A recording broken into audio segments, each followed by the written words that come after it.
La noticia requiere profundidad. En Notimundo están los protagonistas de la noticia.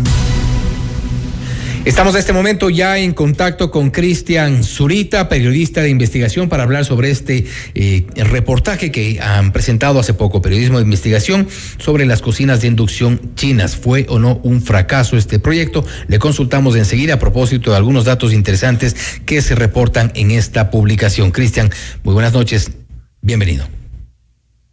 Muchas gracias, Fausto. Es un gusto compartir con ustedes. Un saludo a toda su audiencia y gracias por esta entrevista. Gracias, Cristian.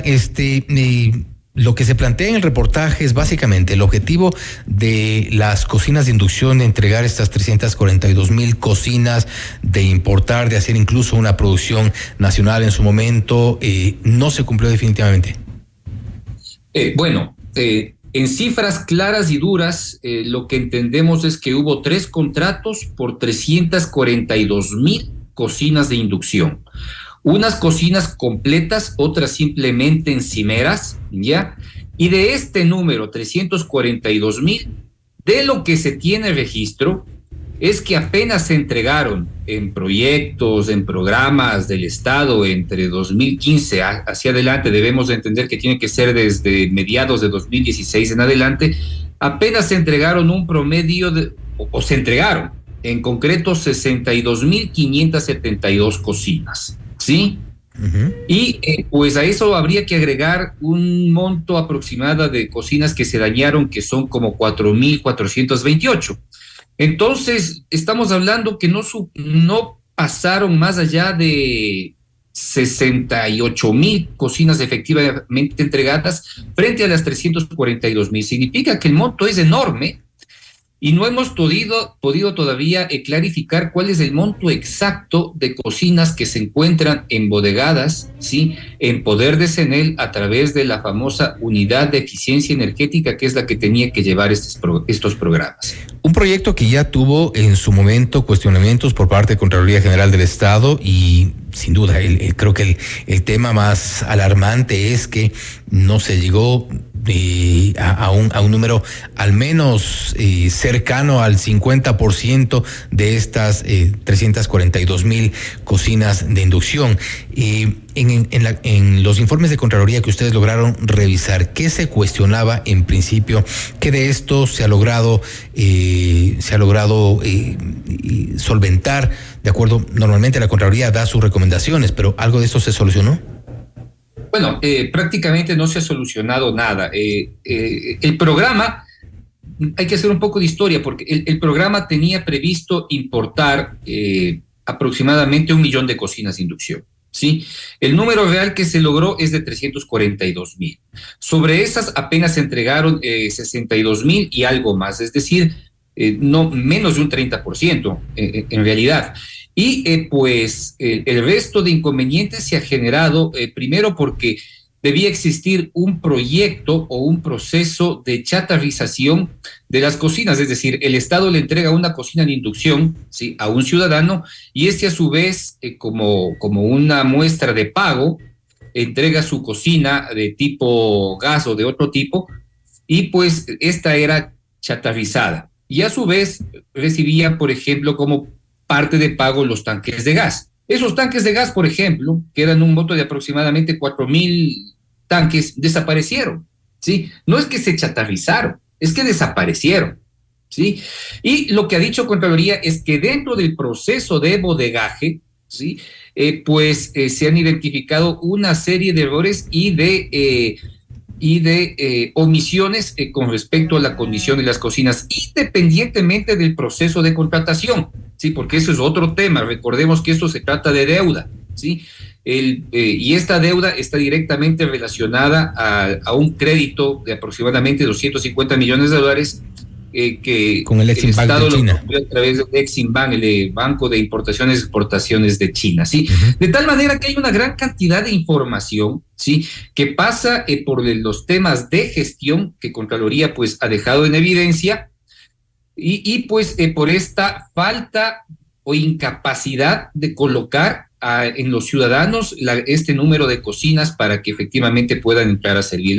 Las condiciones actuales de esta, pues no existe un informe final actualizado que nos diga en qué condiciones se encuentran todos estos equipos que se encuentran guardados. Ustedes plantean en el reportaje que el resto de las cocinas se supone o deben suponer, dicen textualmente, que se encuentran al cuidado de empresas privadas que le cobran al Estado por sus bodegas en algún lugar de Guayaquil. ¿Se tiene identificado quizá alguna de estas empresas?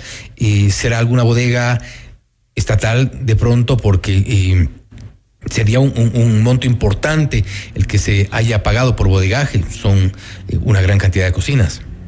Se está pagando este momento por bodegaje a empresas privadas y se tiene conocimiento que quienes fueron funcionarios de la Unidad de Eficiencia Energética dejaron sus cargos para ponerse bodegas y embodegar las cocinas, ¿sí? Eso de alguna manera se identifica en buena parte de la documentación que nosotros hemos analizado, y hay casos. Por ejemplo, ahí está el famoso señor Santiago Aguirre Luzuriaga, pongo un nombre, no está puesto en el reportaje, pero lo pongo ahora, sí, que fue gerente estratégico de logística, ¿sí? Y su deber era, por ejemplo, coordinar la entrega de las cocinas a través de Correos del Ecuador, que ya ni siquiera existe, ¿no? ¿Él era gerente de logística de dónde? Era el gerente estratégico de logística y su deber era dar salida a través de Correos del Ecuador, la cuestión, o sea, la emisión de las cocinas hacia la comunidad, por decirte, ¿no es cierto? Uh-huh. Y pues eso jamás no se dio. O sea, ¿en dónde se encuentran embodegadas? Entendemos que existe una bodega privada que se encuentra en Durán, ¿sí? Uh-huh. Y ahí tiene que estar en promedio aproximadamente 81,000 cocinas. La condición final de estas, sí, a la fecha no conocemos. Y tampoco sabemos cuántas de estas pudieron haberse dañado por las circunstancias que pues atraviesan y pues haberse también perdido. Eso tendrá que responder en su momento SELEC y la Unidad de Eficiencia Energética que pues es la responsable de todo este tema hasta la actualidad. Ahora, hubo un crédito millonario, tú lo mencionas, de $250 millones. Por un lado, hay esta importación, estos contratos del Estado ecuatoriano con las empresas chinas para estas 342,000 cocinas de inducción. ¿Hay alguna lista de entre funcionarios y empresarios que hayan sido finalmente beneficiarios de este negocio o negociado como fuera? Bueno, nosotros hemos colocado un pequeño listado numerado de administradores de la Unidad de Eficiencia Energética, que son los que tienen que responder al país. Está colocado en nuestro reportaje, que es un amplio reportaje, que sobre todo es un análisis documental histórico de toda la información que se ha generado desde 2015 en adelante. Y hay varios nombres: está Andrés Fernando Tapia Fagioni, está Pablo Arturo Falconía Ayora, está Cristian David Parra Pombosa, está Ana Lucía Jati Bayanes, está Rommel Patricio Aguilar Chiriboga, Javier Renán Zambrano Aragundi. Todos esos nombres y todo el proceso y la gestión, es un reportaje largo, tiene aproximadamente 25,000 caracteres, nos ha llevado mucho tiempo trabajar esto, pues identifica en la línea de tiempo de cada una de las gestiones y decisiones que tomó el Estado ecuatoriano con respecto a la condición de estas cocinas. Así que pues hay mucha información que se puede desprender de allí, ¿no? Y tuvieron mucho que ver autoridades de gobierno. Veíamos en el reportaje, en las fotografías también, a quienes pasaron por el Ministerio de la Producción en su momento: Ramiro González, hoy prófugo; Richard Espinosa, de quien no sabemos qué suerte habrá corrido en el ámbito privado o público, pero son algunos de los ministros quienes estuvieron en algunos casos siendo parte de cadenas nacionales, de todos estos lanzamientos pomposos que había del proyecto de las cocinas de inducción. No sabemos exactamente el número de cocinas que están funcionando, ¿sí? Y eso habría que preguntarle, y es una respuesta que tiene que dar el Estado, y sobre eso pues tendríamos una visión clara de cuán fracasado fue este proyecto, ¿sí? Porque recordemos que muchas cocinas no han podido ser conectadas debido a que requieren una conexión eléctrica especial de 220 voltios, que sobre todo en las condiciones del campo y la periferia, pues simplemente no se ha dado por ninguna circunstancia. Sobre todo en el campo. Ahí yo he podido constatar familias que aún tienen pues encartonada empacada su cocina porque simplemente no hay forma de que pueda funcionar. O sea, no hay forma en que exista un sistema de conexión de 220 voltios desde los cables públicos hasta las viviendas de cada una de las personas. En la ciudad es distinto. Así que, en realidad, todo lo que se buscaba y todo este crédito que en principio era de 250 millones de dólares y que se han utilizado aproximadamente unos entre 55 y 60 millones de dólares, podríamos decir que al menos el 60% de ese monto total utilizado en la importación de las cocinas y en la importación de utensilios, ¿no? Porque ahí el Estado hasta compraba ollas y sartenes, ¿sí? Para regalar, que debemos entender que todavía se encuentran en bodega. Ahí hay unos 3 contratos muy grandes que superan los 2 millones de dólares en lo que significa compra de ollas y sartenes. Es increíble que el Estado incluso hasta en eso se metió, pues en cierto momento, próximamente, sea el SELEC quien nos dé una respuesta real frente a lo que ha sucedido con todos estos temas. Que creo que sería en este caso la respuesta de CENEL, empresa pública que era la encargada de dar estas cocinas, porque el CENEL, que es otra de las empresas públicas, como decimos, que incluso también está como parte de las investigaciones de los supuestos actos de corrupción. Finalmente, Cristian, en las respuestas en la gente que interactuaba al leer este reportaje, también se veía que alguien decía que hay también algunos empresarios que quedaron como damnificados, digamos, de esto, como perjudicados de este proyecto fallido de las cocinas de inducción. Muchos de los que se obligaron a comprar, algunos a quienes no les entregaron nunca las cocinas para poderlas distribuir. ¿Esto es así? Pero también hay empresarios ganadores. Sí, por ejemplo, el caso Abedrago, que maneja almacenes como La Ganga y otros, ¿no es cierto?